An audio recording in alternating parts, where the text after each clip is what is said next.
Hello and welcome to VLearn Virtual Learning Network. This is session number 18, part 2 of English Communication. Topics to be covered in this session are parts of reports, contents, characteristics of business reports, types of business reports, format for business reports, reports with supplementary parts, steps in report preparation. So we have already discussed about the parts of reports and what is actually report writing and how it is an internal and external business communication. Writing business report it's not an easy task. It involves communication with both internal and external stakeholders of an organization. Internally अगर बात करते हैं तो management may need facts such as sales projections to determine the direction that business should take. Externally, the government may need reports on compliance with various regulations. So reports are therefore varied in nature, purpose and format. They convey important information in an objective manner and either present a solution to a business problem or help in making major decisions. Since the report is a key to business success, careful attention should be paid to the organization, preparation and writing of the report. So the different parts of reports or contents are title, that is a subject matter, preface, why the report is written, कि हमने वो report किस लिए लिखी है, table of contents कि उस report में क्या क्या कंटेंट्स हमने डाले हैं, and acknowledgement which includes a brief summary of the report, then the body of the report, that is who, what, why, how, various questions about that particular topic, recommendations, summary of findings and appendix, that is recommend what you are recommending after that, then where have you got the findings, you have to give the summary of all these findings, then the appendix. So these are the few parts of the reports or the contents of a business report. Now about the characteristics of business report. क्या क्या characteristics रहते हैं एक business report के, जैसा कि मैंने आपको बताया कि it should be orderly. Orderly means that a report should flow in a logical sequence. For example, from a definition of a problem to analysis to recommendations of solutions. It should be objective, unbiased होनी चाहिए. That means a report is written avoiding use of first person. First person का use करते हुए हमने report नहीं लिखनी है. As to avoid bias, हम उसे orderly sequence में लिखेंगे. और ऑब्जेक्टिव होना का मतलब ये है कि हमें किसी भी तरीके का बायस नहीं करना है. Passive voice is used rather than active voice so as to give less importance to the doer of the action. Then it must be informative, that is based on facts and figures. Aids decision making. Problem solution देंगे आप अपनी पूरी report के basis पे कि exactly आप जो भी शो कर रहे हैं उनके बेसिस पे आपका डिसीजन मेकिंग का प्रोसेस क्या रहेगा. Very purpose, length, format and complexity. बहुत ही पर्पस, लेंथ, फॉर्मेट और कॉम्प्लेक्सिटी में बहुत वेरीड रहती है. ये different type of reports have different purposes actually, क्योंकि एक बिजनेस रिपोर्ट जो है वो इन्फॉर्म करने के लिए भी हो सकती है, एनालाइज करने के लिए या परसुएट करने के लिए भी हो सकती है. A report that seeks to merely inform the reader is simple and state facts with no persuasive intent. So these are different types of reports and according to that they vary in their purpose, length, format and complexity. Upward, downward और lateral भी हो सकती है. किस तरीके से आपका data flow करेगा वो भी इसमें डिफरेंस आ जाता है. इंटरनल एंड एक्सटर्नल कहीं पे भी आपकी जा सकती है रिपोर्ट. जैसा मैंने आपको बताया, इंटरनली मैनेजमेंट जो है उनको फैक्ट्स चाहिए सेल्स प्रोजेक्शंस के या to determine the direction that business should take. Externally government को रिपोर्ट्स चाहिए on compliance with various regulations. तो in this way you need internal and external communication also. Quality depends on process and accuracy of data. और इसकी quality जो है वो बहुत affect हो जाती है bye quality and accuracy of the data. Because अगर आपने बहुत ही सब कुछ गुड क्वालिटी में है और उसमें फैक्ट्स एंड फिगर्स नहीं दिए एक्यूरेट, तो it sometimes lead to the like if you recommend a brand of OHP based on a bulb life of 100 hours instead of 300 hours by mistake, your recommendation itself may be incorrect. So बहुत वहाँ पे accuracy होनी चाहिए data में because it leads to sometime very problematic situations. So quality of the report, it totally affected by the quality and accuracy of the data. Now the different types of business report की अगर हम बात करते हैं तो reports may be classified based on several criteria including their use, progress reports and financial reports, purpose, informational, analytical and persuasive reports हो सकती हैं। फ्रीक्वेंसी और प्रिपरेशन के बेसिस पे भी हम इनको अलग अलग टाइप्स में डिवाइड कर सकते हैं। It may be annual, monthly, weekly and yearly reports. Length के बेसिस पे भी हम इनको अलग अलग डिफरेंशिएट कर सकते हैं, that is short and long reports and whether they are internal to the business और यूज आउटसाइड द बिजनेस। तो इस बेसिस पे हम बहुत सारे बिजनेस रिपोर्ट्स के टाइप्स क्रिएट कर सकते हैं। The most common types of business report may be divided into the following categories. Following categories में आप डिवाइड कर सकते हैं। The first one is periodic report. These are the reports that are prepared on a regular basis. ये वो reports हैं जो आप regular basis पे बनाते हैं for both internal and external audiences. ये इनका basic purpose रहता है inform करना, और ये दोनों ही audiences के लिए applicable रहती हैं, internal audience also and external audience also, and their purpose is solely to inform. इनके एग्जाम्पल्स में आप देख सकते हैं routine management reports, compliance reports और प्रोग्रेस रिपोर्ट्स आती हैं। रूटीन मैनेजमेंट रिपोर्ट्स की अगर हम बात करें तो ये वो रिपोर्ट्स होती हैं जैसे कि इक्विपमेंट रिपोर्ट्स, सेल्स अपडेट्स की reports, and they are prepared for internal audiences. वहीं कंप्लायंस रिपोर्ट्स की अगर हम बात करते हैं तो these are submitted to external stakeholders. ये एक्सटर्नल स्टेक होल्डर्स को सबमिट की जाती हैं such that the government stating compliance with regulations such as environmental norms. So इस तरीके की compliance के लिए आप regulations को लेकर गवर्नमेंट को रिपोर्ट सबमिट करना है, एक्सटर्नल स्टेक होल्डर्स को करना है, तो उनको हम पीरियोडिक रिपोर्ट्स की कैटेगरी में लेते हैं। They are called compliance reports. Progress reports की अगर हम बात करते हैं तो these reports may be prepared for both internal and external audiences. ये दोनों के लिए ही हो सकती हैं, जैसे कि टॉप मैनेजमेंट या शेयर होल्डर्स के लिए, as well as for external audiences such as customers. Project report जिसके अंदर आप प्रोग्रेस बताएंगे on a long term project is the example of this type of report. So periodic reports में आप ये तीन तरह की रिपोर्ट्स ले सकते हैं। I have given you various examples of periodic reports.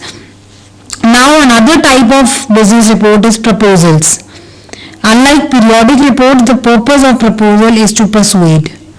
Proposal का अल्टीमेट पर्पस क्या रहता है? परसुएड करना। Proposals may be prepared for both internal and external audiences. Proposal हम internal और external दोनों के लिए ही prepare कर सकते हैं। Examples में हम इनके ले सकते हैं research proposals and marketing strategy proposals to top management. Proposals to the government to grant funds for building a research facility and proposals to consumers to buy a company's products. तो इस तरीके से आप इनकी अलग अलग प्रपोजल्स बना सकते हैं टू ग्रांट फंड्स के लिए, या फिर proposals to consumers to buy companies products. इनके लिए आप प्रपोजल्स जब बनाते हैं, इस तरीके की रिपोर्ट्स को भी हम बिजनेस रिपोर्ट का ही एक टाइप कह सकते हैं। पॉलिसीज एंड प्रोसीजर्स की अगर हम बात करते हैं तो the purpose of these reports is solely to inform. यहाँ पे अल्टीमेट इनका जो पर्पस है वो इन्फॉर्म करना रहेगा। They are also prepared only for internal audiences. Internal audiences के लिए प्रिपेयर किया जाता है। Examples include reports on company policies and procedures. इसमें आप एग्जाम्पल ले सकते हैं कंपनी की पॉलिसीज, प्रोसीजर्स जो टॉप मैनेजमेंट लिख रही है और they are sending to all employees. This is a part of download communication we can से।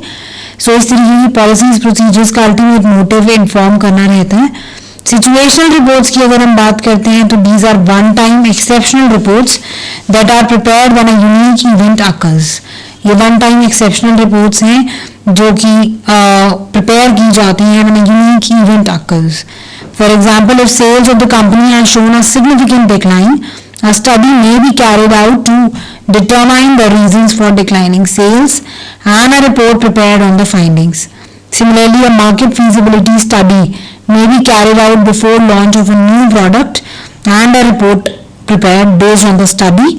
The purpose of such report is usually to inform, analyse and persuade. इनका ultimate motive रहेगा। Situational reports वो रहेंगी जो किसी unique event पे आकर करेंगी, और सेल्स ऑफ द कंपनी में अगर मान लीजिए कुछ डिक्लाइन आ रहा है और एक स्टडी इनके लिए मांगी गई है बाय टॉप मैनेजमेंट की, क्यों इस तरीके का डिक्लाइन आ रहा है, तो इस तरीके के लिए सिचुएशनल रिपोर्ट्स प्रिपेयर करनी होती हैं। The purpose of such reports is usually to inform, analyse and persuade. तो इनका कुछ भी वन टाइम रिपोर्ट है, लेकिन इनका कुछ भी पर्पस हो सकता है, may be to inform, to analyze और to persuade. Now format for business reports में अगर हम बात करते हैं तो format for business report will depend on the length of the report. Format जो है वो लेंथ ऑफ द रिपोर्ट पे डिपेंड करता है, and also length also determines the degree of language formality, कि लैंग्वेज की फॉर्मेलिटी की डिग्री क्या रहेगी उस पर भी डिपेंड करता है. The simplest format for a report is the memo report. तो सिंपलेस्ट फॉर्मेट जो है वो मेमो फॉर्मेट का रहेगा. ये 1 पेज रिपोर्ट रहेगी. For example, calling attention to a meeting और to a problem may require only 1 page or less and could be written in a memo format. So आप किसी मीटिंग के लिए बुला रहे हैं या किसी प्रॉब्लम के लिए बुला रहे हैं, and you require only 1 page or less and could be written in a memo format in such cases. So such reports will also be more informal than longer reports. ये थोड़ी सी informal रहती हैं than longer reports, and as the complexity of the problem increases, additional pages may be required. जब problem जो है थोड़ी ज़्यादा complex हो जाती है या उसमें कुछ ज़्यादा कॉम्प्लेक्सिटी की बात आ जाती है तो हमें कुछ एडिशनल पेजेस ऐड करने पड़ते हैं. The writer of the report will then decide the report is large enough to be dressed up with few extra points. अब हमें उसे ड्रेसअप करना पड़ता है कुछ एक्स्ट्रा पॉइंट्स के साथ, जैसे कि टाइटल पेज ऐड करते हैं रिपोर्ट में टू इम्प्रेस द रीडर्स, या लेटर एड्रेस की जाती है to the reader which may include to indicate that the report is complete and is being sent. This is known as a letter of transmittal. Therefore, as the size of report increases, a number of extra parts may be added in order to assist the reader in understanding the report. The report will then take on a different format. तो इस तरीके से एक letter जो है एक report वो different format ले लेता है according to the complexity and the different size of the report के अकॉर्डिंगली वो डिफरेंट एक फॉर्मेट ले लेता है. Consider the following 2 page persuasive proposal written in a manuscript format. It includes a caption, subheads and a summary. अगर हम narrative manuscript format की बात करें तो उसमें आपके कुछ एक्स्ट्रा पेजेस ऐड होंगे जिसमें आप कैप्शन, सबहेडिंग्स, समरी डालेंगे. जैसे कि एक प्रपोजल हो गया जहाँ पे आप स्ट्रेट अवे डायरेक्टली स्टार्ट नहीं कर सकते, थोड़ा सा आपको अट्रैक्ट करने के लिए कैप्शन, सबहेडिंग्स और समरी की जरूरत पड़ेगी in order to help the reader in understanding the report clearly. वहीं 1 page memo format would not require any of these items.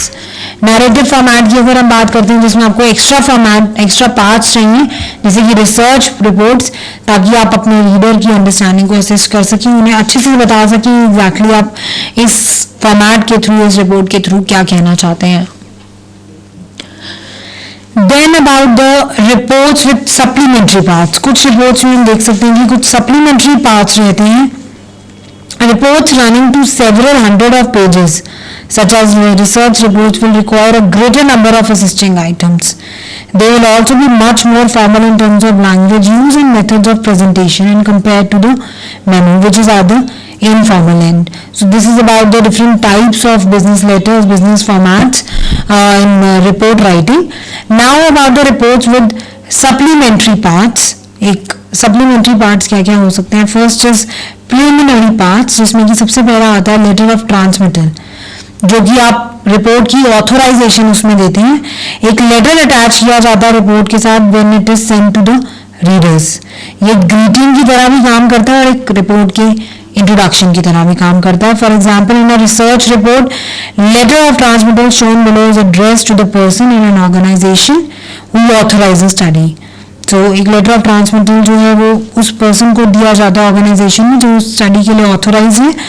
First sentence जो है वो प्रेजेंट करेगा रिपोर्ट को and remind the reader that it was requested. So it makes a brief mention of the methodology used in the study, main findings and the recommendations. So the next thing which is there in the list of preliminary parts is the title page. Title page की अगर हम बात करते हैं तो title page जो है आप जानते हैं फर्स्ट इंप्रेशन होता है रीडर्स पर, तो काफ़ी अपीलिंग होना चाहिए, विजुअली अपीलिंग होना चाहिए. टाइटल जो है क्लियर होना चाहिए and as descriptive of the study as possible. जितना हो सके वो डिस्क्रिप्टिव हो कि एग्जैक्टली आपकी रिपोर्ट स्टडी किस चीज़ पर है. The page should also mention the person who requested or authorize the report, the person who prepared the report and the date on which the report was submitted. Title page पर आपको उस person का नाम mention करना चाहिए जिसने request किया, authorise किया रिपोर्ट, या और साथ में जिसने प्रिपेयर किया है report, and the date on which report was submitted. Next is content page. Content page जैसा कि आप जानते हैं, purpose of having a content page is to help and guide the readers locate the information properly, ताकि readers को किसी तरीके की प्रॉब्लम ना हो और वो इंफॉर्मेशन को लोकेट कर सकें properly. When a report is several pages long, जब कई पेजेस लॉन्ग है तो वहां पर नेविगेट करने में थोड़ी सी प्रॉब्लम आ जाएगी. It indicates how the report is organized. Content should include the same headings that are used in the body of the report. So the heading should be connected with the appropriate page numbers. Headings को आप appropriate page numbers दे सकते हैं. The report contains several graphs, table, figures. उनको आपको list करना चाहिए separately on a separate page under the heading like list of tables and figures. The content page should be prepared from the outline after writing the report. So in this way we develop the content page, which is a part of preliminary report. preliminary part, then executive summary और synopsis जिसे हम बोलते हैं. इसमें आप long reports जब आप लिखते हैं आपको वहाँ पर ज़रूरी हो जाता है to let the reader know what the report is all about, कि ये रिपोर्ट किस चीज़ के बारे में उन्हें बताना बहुत ज़रूरी हो जाता है. Without having to read the entire report वो समझ जा सकें कि एग्जैक्टली ये रिपोर्ट किस चीज़ के बारे में है. The summary is the content और we can say condensed form of the content. जो भी हमने कंटेंट डाला है रिपोर्ट में उसका कंडेंस्ड फॉर्म है, और क्या हम इसको बोल सकते हैं ओवरव्यू है पूरी entire content of the report का. In a research report, the executive summary should include the purpose of study, brief statement of the problem, the research methodology, the main findings, conclusions and recommendations. The executive summary may be 1 to 2 pages in length. So इस तरीके से आप preliminary parts को develop कर सकते हैं. और ये कुछ preliminary parts जो मैंने आपको बताया जिसमें मैंने include किया letter of transmittal, title page, content page and executive summary. Second important part of the supplementary part of the report is body of the report. This is the main text and is the heart of the report. ये main text इसमें आ जाएगा आपका इस part में, और it is the heart of the report and it should include sections such as introduction. इसमें introduction आ जाएगा and this includes the background and the purpose of the study. इसमें background और purpose आ जाएगा study का. Problem statement, a clear definition of the problem or the fundamental issue that needs to be resolved is needed. यहाँ पर आप problem statement देंगे, problem definition की आपका मेन इशू क्या है उसकी क्लियर डेफिनेशन देंगे, या जो इशू है it needs to be resolved is needed to be mentioned here. Then body of the report में रिसर्च मेथोडोलॉजी आप मेंशन करेंगे जहाँ पे आप डिटेल्ड एक्सप्लेनेशन देंगे type of researches that are required that needs to be carried out, जिसमें आप method use करेंगे for the collection of data, sample size, procedures and the questionnaire design. They should be included in this section. Fourth is analysis, findings and conclusion, जहां पर आप interpretation देंगे अपने raw data का. Data collected should be analysed and the findings presented and interpreted in a meaningful manner. Inferences should be made based on the findings. Findings को हम एक tabular या ग्राफिकल फॉर्म में प्रेजेंट कर सकते हैं, पर आपको अपने ड्रॉ डेटा का इंटरप्रिटेशन एनालिसिस देना बहुत जरूरी है जिसमें आप अपने फाइंडिंग्स और कंक्लूजन के बारे में बताएंगे. रिकमेंडेशंस की अगर हम बात करते हैं तो report whose purpose is to persuade should include suggested courses of actions or solutions to the defined problem based on the findings. So एक रिपोर्ट आप प्रिपेयर करेंगे जहाँ पे आपका पर्पस रहेगा परसुएड करना, and it should include suggested courses of action or solutions to the defined problem based on the findings. So इस तरीके से आप अपनी recommendations देंगे on the particular problem और यहाँ पे आप solution provide करेंगे. Then the third supplementary part in the report is addenda, और जिसको हम annexes भी बोलते हैं. A report may also include a variety of items after the body of the report. Body of the report के बाद आप इसमें वैरायटी ऑफ आइटम्स ऐड करते हैं, जिसमें से फर्स्ट इज बिब्लियोग्राफी और रेफरेंसेस जिसे हम ऐड करते हैं. This is the listing of all the sources of information. आप सारे सोर्सेज ऑफ इंफॉर्मेशन को यहाँ लिस्ट करेंगे और जहाँ से भी आपने ये पर्टिकुलर इंफॉर्मेशन ली है उनके सारे सोर्स के बारे में आप इस सेक्शन में बताएंगे, जहाँ पे आपने books, journals, research papers, websites के बारे में बताएंगे that were refer to for preparation of the report. The purpose of including this section is to present documented evidence from people who are considered authorities in their field in support of our own statement. Along with that we can say purpose जो रहेगा यहाँ पे इस section का, एक present करेंगे आप documented evidence from the people जिन्हें आप कंसिडर कर रहे हैं authorities in their field and support of our statement. It gives due credit to authors who were consulted, in the absence of which we may be accused of plagiarism or copying. We can say including a bibliography also reveals the depth of the study. So bibliography और references की आपको जरूरत है क्योंकि आप information के sources mention करेंगे, otherwise it can be taken as a plagiarism or copying of the material from any of the books or the research papers, journals. Another thing which is in the list of annexes is appendix. Appendices जिसे हम बोलते हैं. इसमें आप material relevant to the study but it's too technical or complicated to be included in the body of the report.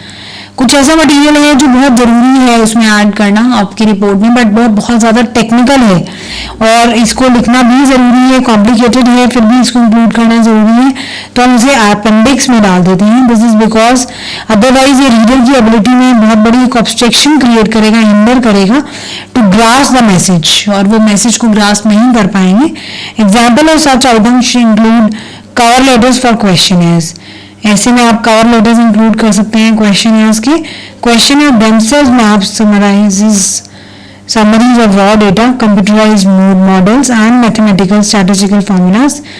Each item in the appendix section must be labeled as appendix A, appendix B, etc. and given a suitable title for that. इसके साथ साथ आप index add करेंगे जिसके अंदर आप it is incorporated in order to help the reader to easily locate any topic और concept that is mentioned in the report. So आप incorporate करेंगे in order to help the reader कि वो easily locate कर सकें जहाँ पे भी उन्हें topic locate करना है या concept locate करना है जो भी report में mentioned है. और ये alphabetical guide रहेगी terms used in the main text to the report. It is generally not a part of the most business reports, although it may be needed in some proposals, prospectuses and annual reports. It will include a list of key items, key terms in alphabetical order, followed by all the page numbers on which the key terms are used. So in this way you can understand we can add index here. Glossary की अगर हम बात करते हैं तो glossary में explanation होगी सभी तरीके की टेक्निकल टर्म्स या जार्गन जो हमने यूज किए हैं इन the body of the report. This section is needed only when the report is of a highly technical nature and the reader is a lay person. Reader एक ले person है, उसको कुछ नहीं मालूम इन जार्गन इन टेक्निकल टर्म्स के बारे में, और रिपोर्ट बहुत ही टेक्निकल नेचर की है और आपको you are not familiar with the technical terms use, और the reader is an expert in that particular field. Glossary में भी ओमिटेड. ये आपको देखना पड़ेगा कि अगर आपकी रीडर जो है वो टेक्निकल लोग हैं या एक्सपर्ट हैं या बिल्कुल कॉमन लेमैन है, तो अगर लेमैन है तो आपको इस तरीके की ग्लॉसरी ऐड करनी पड़ेगी जिसमें आप इन टेक्निकल टर्म्स या जार्गन को एक्सप्लेन करेंगे, और अगर वो एक्सपर्ट है तो you can even omit the glossary in that case. It may also be omitted if the number of such terms is small, in which case they may be explained in the form of footnotes. जहाँ पर आप उसमें भी omit कर सकते हैं जहाँ पे इस तरीके के टर्म्स कम हो, और छोटे मोटे एक दो टर्म्स को आप फुटनोट्स में भी एक्सप्लेन कर सकते हैं, तो आप इस तरीके की ग्लॉसरी को ओमिट भी कर सकते हैं उस रिपोर्ट से. Business report need not necessarily include all the items listed above. जरूरी नहीं है कि जो हमने सब कुछ बताया अभी आपको कि सब आइटम्स ही एक बिजनेस रिपोर्ट में हो. इनफैक्ट बहुत ही रेयर होंगे, बहुत ही सिंगल रिपोर्ट होंगी जिसमें ये सभी सेक्शंस को इंक्लूड किया जाएगा. They have been mentioned only to illustrate all the possible parts that the business report could include. ये इसीलिए बताया गया आपको ताकि आपको ये मालूम हो कि किस तरीके के पार्ट्स, हम सारे पॉसिबल पार्ट्स के बारे में आपको पता होगी क्या क्या पार्ट्स हम एक बिजनेस रिपोर्ट में इंक्लूड कर सकते हैं. For example the preliminary parts in the addenda items only to support the body of the report, क्योंकि प्रिलिमिनरी पार्ट्स और एडेंडा आइटम्स तो सिर्फ सपोर्ट करते हैं बॉडी को, और जरूरी नहीं है कि ये सभी एक रिपोर्ट में मिल जाए, पर सभी तरीके के पॉसिबल पार्ट जो एक रिपोर्ट राइटिंग में हो सकते हैं वो मैंने आपको यहाँ पे एक्सप्लेन किए. फॉर एग्जांपल प्रिलिमिनरी पार्ट्स और एडेंडा आइटम जो है वो ओनली सपोर्ट करते हैं बॉडी ऑफ द रिपोर्ट.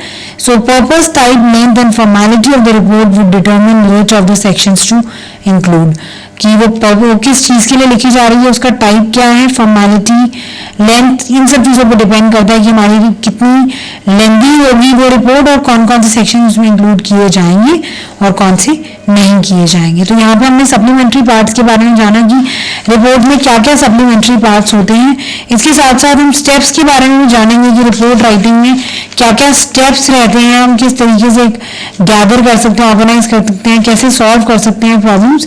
इसके साथ साथ हमें क्या चीज़ों का ध्यान रखना चाहिए, गाइडलाइंस क्या यूज़ करनी चाहिए while writing the report.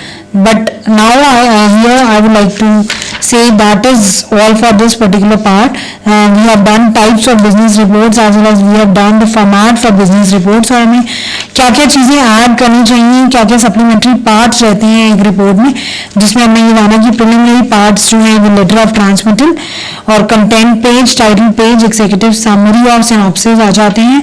Body of the report में अगर हम देखें तो introduction, problem statement, research methodology, analysis, findings and conclusion आ जाते हैं और रिकमेंडेशंस आ जाते हैं।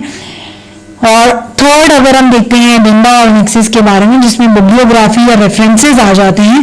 एंड फिफ्थ वन जहाँ मैंने देखा बिब्लियोग्राफी और रेफरेंसेस में अपेंडिक्स, इंडेक्स, ग्लॉसरी, ये सब चीज़ें आ जाती हैं। पर ये सभी चीज़ें हम एक सिंगल रिपोर्ट में ऐड नहीं करते हैं। It would be rare we find all the sections in a single report. इन्हें मेंशन करते हैं only to illustrate all the possible part that are in a business report that a business report could include. So purpose, type, length and formality of the report would determine which of the sections should be included in the report writing. So that's all for this session by now. Thank you. Thanks a lot. Happy learning. Be learning.